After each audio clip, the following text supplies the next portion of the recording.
Coming up today, shot 3 times at point-blank range. Her face shattered, her spine fractured.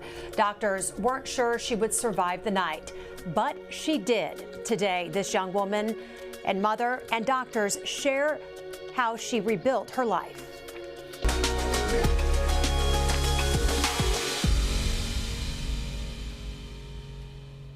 Good morning, I'm Jessica Lovell, and welcome to the Morning Medical Update. A child exchange turned into a violent encounter when 21-year-old Abbi Winters was shot while sitting inside her car. She was rushed to the hospital with life-threatening injuries. It took a coordinated team of trauma surgeons, specialists, and critical care staff to save her life and help rebuild her future. Now, we do want to warn you, this story does contain some graphic content. You respond to County 911. Do you need police, fire, or medical? I heard something loud. I didn't know it yet, but I had already been shot twice. We shot her in the face. Close range, twice, with some kind of rifle. I went to cover my face and apply pressure, and there was like nothing there. I reached into my mouth. Like I reached straight up, and there was no cheek right here. Abbi Winters was just 21 years old when she went to pick up her son Styles at his dad's house. That's when her ex emerged from his home, pointing a shotgun at the car she was sitting in. He pulled the trigger 3 times. So it hit the window because the window was up, and it was a pretty good window, like a strong window, I guess, on a Cadillac. The bullets blew up. So a bunch of metal shards hit me everywhere. So it was not like I got shot in one place. I got shot in like 100 places. Is your daughter awake? I can't tell, yes, but she's breathing. Despite her massive injuries, Abbi remained conscious through it all. I was thinking about my mom and my son because I didn't know if my son was alive in that house. So I was just looking and looking and looking for my son. Any sign of him to come out of the house, yes. And then my mom strapped him in the car, and I listened to him cry. And every time he would cry, I would take the deepest breath I could. And I think that's what made me survive, honestly, because every time he would cry, I just took the deepest breath. Abbi was rushed to the University of Kansas Health System. It fractured my spine. It took a piece of my tongue. It took my cheek. The top of my mouth is completely reconstructed from my wrist. It was just gone. I could stick my tongue into my sinus. It was just very extensive. I had to learn how to walk and talk again. It took a team of surgeons and specialists to keep Abbi alive. My face was gone. I mean, it was gone. I had the best surgeons, waiting, and just team in general. They're the reason that I'm alive, for sure. I remember that I woke up here first, and I forget what they call it, but they had to restrain me to the bed because I had a trach, so I didn't pull my tubes out in my sleep or something. Once a vibrant young girl, a competitive swimmer even, in good shape, Abbi was now facing a whole new reality. Still trying, it's a process. It's not like you wake up one day and you feel better, because I don't think that my body will ever feel as great as it did. The miraculous part, she survived. But the worst part? I really feel like my whole motherhood was stripped from me. I couldn't pick him up. He couldn't be on top of me. I couldn't lift more than like 5 pounds. The physical pain is real and still there every day.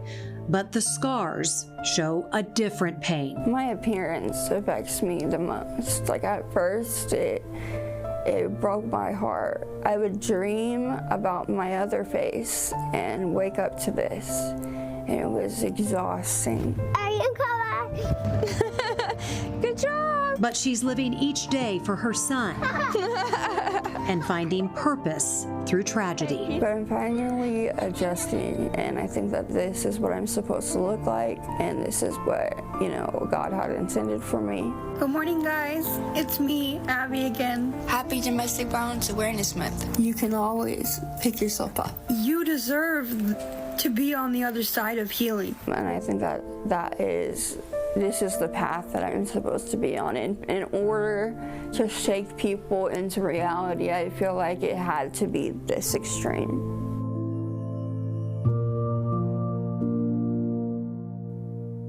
Well, we are beyond grateful to have Abbi Winters here in our studio this morning, and we are also joined by two members of her incredible care team, Dr. Hannah Maxfield, who is Abbi's general doctor, Dr. Eric Wessel, Abbi's trauma surgeon at the time, and we are also joined by plastic surgeon Dr. Michael Lipka. He's part of the trauma team here at the health system. He did not directly treat Abbi, but he treats facial injuries and can offer some perspective on these kinds of trauma cases. So we just want to thank everyone for being here to join this discussion. Abbi, how are you doing today? I'm doing wonderful today. I'm feeling pretty good this morning.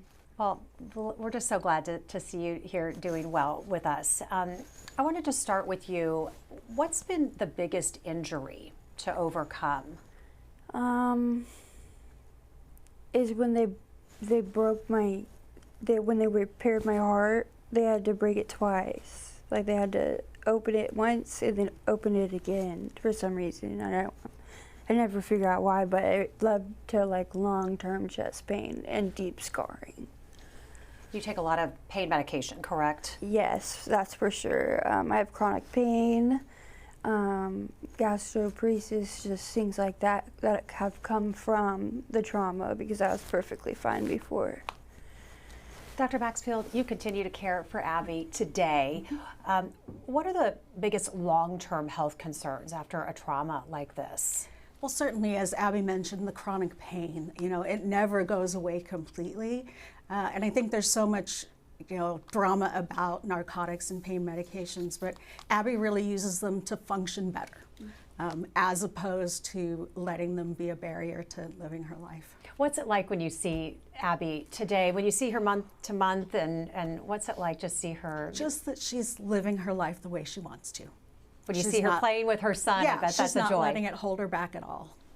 Thank you. Mm-hmm. Dr. Wessel, going back to that horrific day, how does shrapnel, gunshot injuries like Abbi sustained near the chest affect the lungs and the heart? Yeah. The biggest concern that we have up front is really just injuring the vital organs like the lungs and the heart, and that they can bleed and bleed a lot because all of the blood for the entire body is going through that area every single second. So in her case, she had a hole in her heart which needed repaired. She had a hole in her lung which needed repaired. There was injury to her chest which needed repaired. So it unfortunately took a lot of surgical trauma, which is leading to the pain that you have now, in order to stabilize things. So much going on in one moment. How do you know? Are you operating? Are you stabilizing? How are you making those decisions in those critical moments? Yeah. It really comes down to how the patient is doing and whether they are stable or not. And in her case, she was not stable. These were life-threatening injuries, and we had to operate immediately for her. So who takes the lead in a case like this where there's so many specialists involved? It really depends on the timeline of it. Up front, the trauma surgery team, people such as myself, kind of take the lead on everything. But after the initial stabilization, when we're done treating the life-threatening injuries, we coordinate care with everybody, with the plastic surgeons and any other specialists that are needed.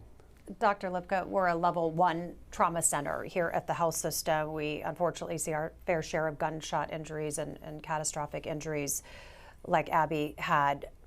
How do we know what to prioritize when patients like this arrive here at our hospital? So obviously it's the life of the patient, most importantly. The facial injuries take a back seat actually, but if there's any bleeding, that needs to be taken care of. Initial stabilization of the bone, and then the secondary reconstruction, which is done later. We mentioned you did not treat Abbi, but talk us through some of the facial surgeries that Abbi needed at the time. So she had initially some debridement of some of the devitalized bone and structures, and she was missing some soft tissue of the palate. She talked about how she could bring her tongue into the roof of her mouth. So she actually had tissue taken from her forearm and then attached to vessels in her neck to reconstruct that soft tissue in the palate. Then she had soft tissues moved over from the side of her face to reconstruct the skin, and then had a later reconstruction of the lip, lower lip to upper lip. So some interesting plastic surgical procedures to get her back into a reasonable position. Was rough. The one where we connected my lips and I only had like this much to speak out of. Yeah. I got sick during that, and I could only throw up through like the switch of my mouth. Yeah, that's a really tough one for patients to go through when their lips are sutured together. It's really an old, really plastic surgery technique to get tissue from one place to another. But it gave me a lip. It gave you your lip back. Yeah. And you said about how many surgeries did you have to go through that you remember? I have no idea. There were so many by the time I even woke up. When I woke up, I still had a tissue in my gunshot wound. So like we had so many surgeries, I don't remember. And that's pretty typical, Dr. Lipka, where you just don't know how many it's going to take until you start healing and seeing how the process goes. That's right. The goal of gunshot wounds, really, we try and do as much as we can at the first setting and get the bones in the correct position, and that's really helpful. Traditionally, things were done secondarily, and we try and do as much as we can up front. Abbi, can you explain the surgery for your eye? You're pretty good at kind of explaining what had to go on there. Yeah, we took a skin graft. My most recent one, we took a skin graft from right here, and then I had placed it in the top of my eyelid, because I guess that skin would have been more like an eyelid than before, because my eyes were stuck open, like completely open. Like it was just, I couldn't blink, I couldn't do anything. So we have one on the bottom from a previous surgery, and then my new one on the top. We're going to talk more about your prosthetic eye here in just a little bit, because you have kind of a special story about that. Yeah.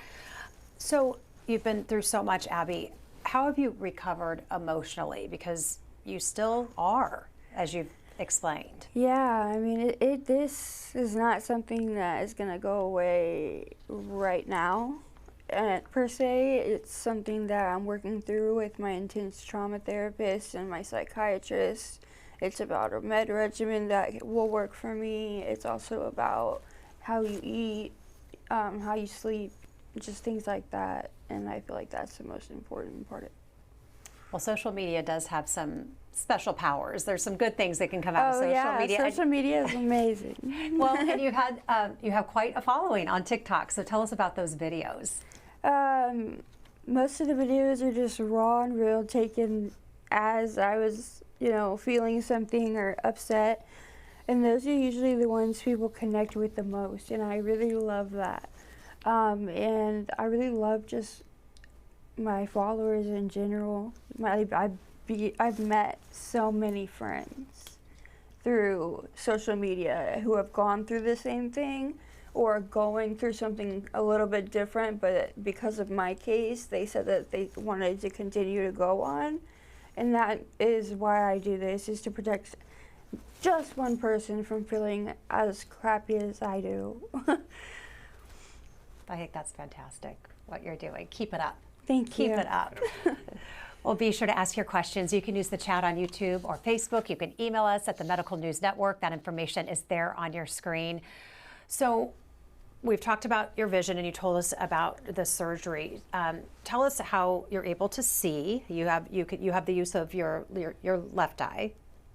Yeah, I can see out of my left eye. It's perfectly good. And that's your brown eye. And that's my brown eye. Tell us about your blue eye. My blue eye is a reconstruction of my son's that I got donated to me. By the kindest man I probably ever met. But he was so sweet, and yeah, he painted it to exact picture.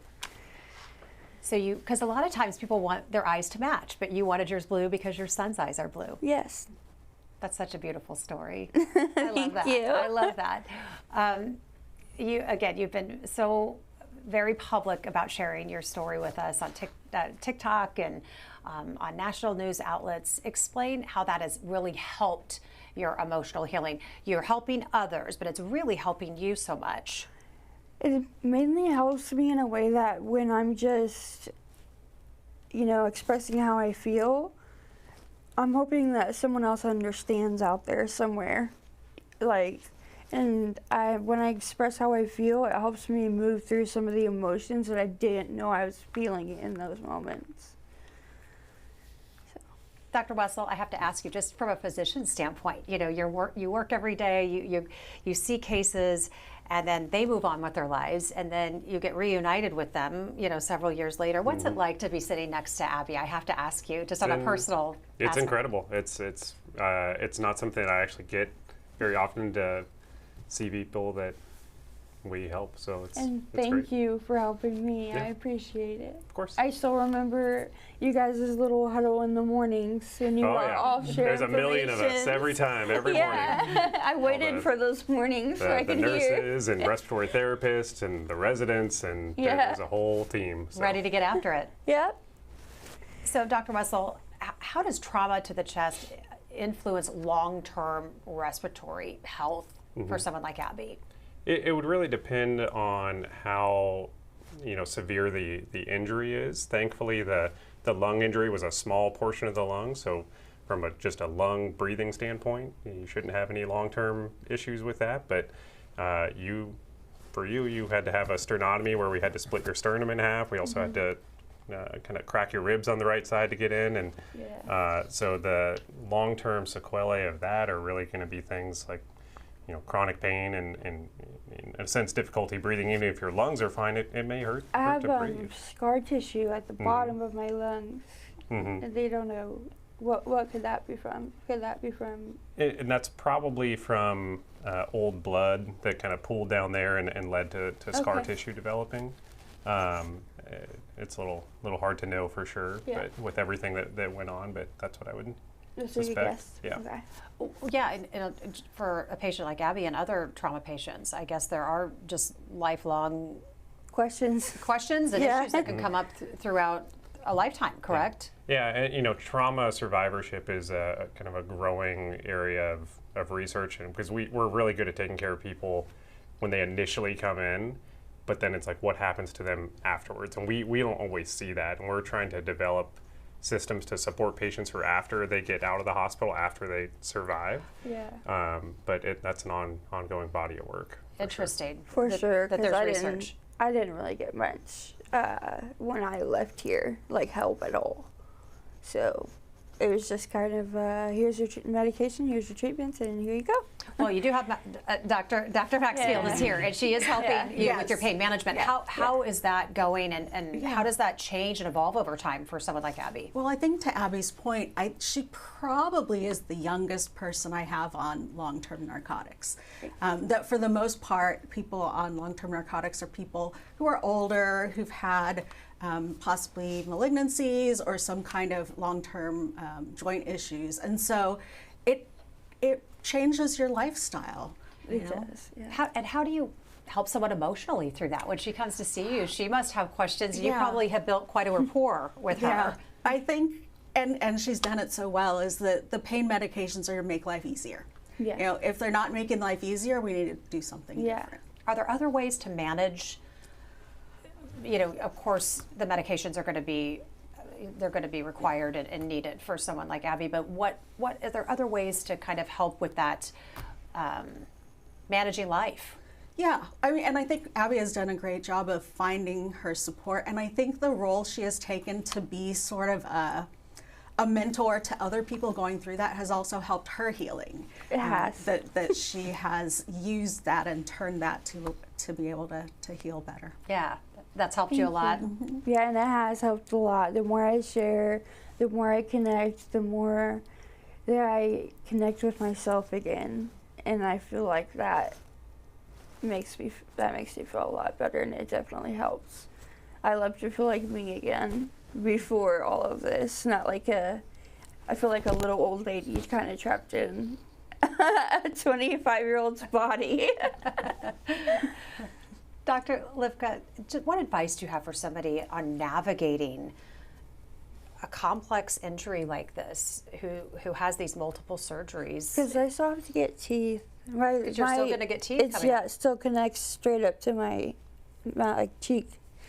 someone who's had to go through so much, but then still has more to go. Yeah. How do they navigate that? Yeah, and I mean that is the ultimate goal, to restore your form and function. Your teeth, that's usually one of the last things we think about. But initially, we're trying to really get the structures that you do have that were injured right back to where they were before, and then go from there. See what kind of defect we have, and plan reconstruction as needed. And just emotionally, how do you help someone just navigate this big life change, to say the least? It's difficult. You just have to be patient, and it takes some time, and it does take multiple procedures to get to where you want. That's for sure. So. Yeah, thank you. So do you know how many surgeries you've had total? Countless. Yeah, countless. I literally cannot count. And so teeth are next. I think you've mentioned that before. Yep, that my teeth are the last thing I want done, the last thing I want to do, because I know I don't have enough bone up there yet, so I'd have to get, some kind of bone replacement or something like that first, and then I can go ahead and get teeth. Well, let's get to some questions from our viewers this morning. Angie wants to know how long Abbi was in the hospital initially. Do you remember? I think a month or something like that. About a month? Yeah. Mm-hmm. Is that Yeah, right, Dr. I think Wessels? so. It was in early May, Mhm. if I May remember 2nd. right. Yep. And then it's probably the end of May that you got out of the hospital initially, but you've been back and forth with so many surgeries, Yeah. so. Jill says, what a brave person. You are an inspiration to others. Aw, thank you. So again, just thank you for being here this morning to share. Tony wants to know, does Abbi have more surgeries planned? So Yes. that plan, those getting your smile back. I plan on getting my smile back, yeah. Rocco wants to know if you always remove all bullets and shrapnel, and how do you make that decision? Yeah. Oddly enough, we don't actually remove bullets and shrapnel that often. If it's something where we see it or feel it, we take it out, but most of the time it's embedded in soft tissue, and we would cause more trauma trying to actually find those fragments and get them I've out. actually had pieces cut out of my hand. Dr. Garg would do he would just like X over it where he saw a piece coming out, and he would just take it out. Yeah, almost like a splinter. If it's really superficial, sometimes it'll just kind of work its way up to the skin, and eventually we can say, oh, we can see it and feel it and take it out without causing too much additional trauma. But at the initial surgery, we very rarely actually remove bullets or shrapnel. It's good to know. Yeah, it's not like the movies. We don't do a little metal pan where we can click it in there or anything. We're not that cool. Yeah, thanks for clarifying that. Jeremy wants to know, when you have to do multiple surgeries like that, is it because you have to wait and see how the first one goes before doing more, or is it more like a plan that requires a sequence of surgeries? Oftentimes it's a planned staged reconstruction. So you have to get the stability of the underlying foundation first before you can move on to some of the other surgeries. So usually there's a plan in general. Jill has another question. Will the pieces that were left over have the risk of moving? Not really. The body's really good about kind of scarring things into place, and they don't typically migrate or go anywhere. That can happen, but it's exceedingly rare.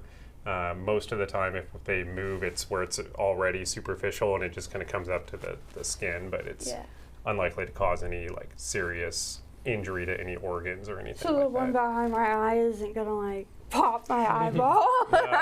No. Thankfully, no. Okay, I had a dream about that the other day, so I had the question. Abby's got all sorts of good questions. She's sneaking in some good questions this morning for us.